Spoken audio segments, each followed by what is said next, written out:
खुलुमबाय स्टुडियोआव दं आं भाग्यश्री बसुमतारी। पहेलगामाव जानाय गिख्रंथाव जाथायनि उनाव जम्मू काश्मीरनि सरासनस्रा सुबुंफोरा भुगिनांनो गोनां जादों।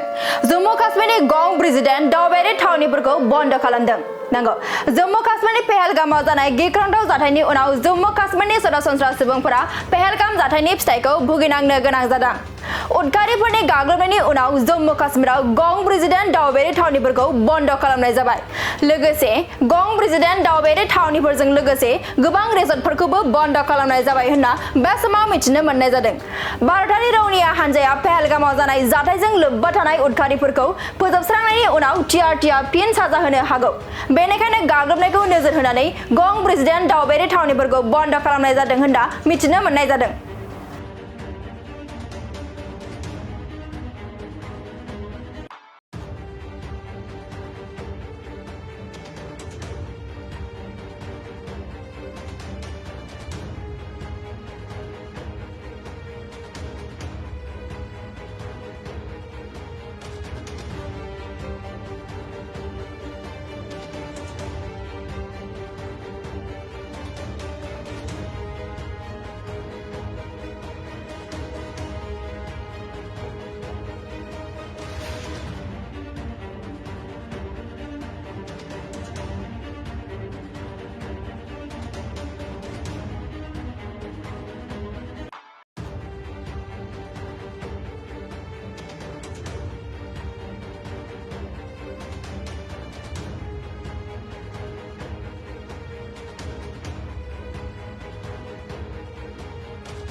मोनसे गोजोनथाव खौरां।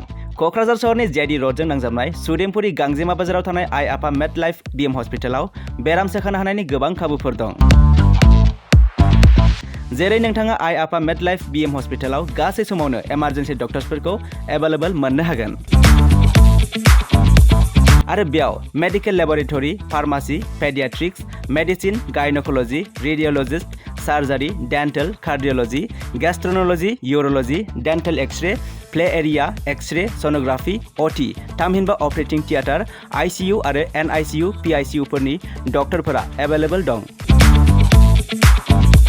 लोगोसे normal delivery, C sections, gall bladder stone, kidney stone, appendix आरो हार्नियाफोर बेराम जानायफोरखौ अपारेशन खालामनायनिबो सुबिदा दं।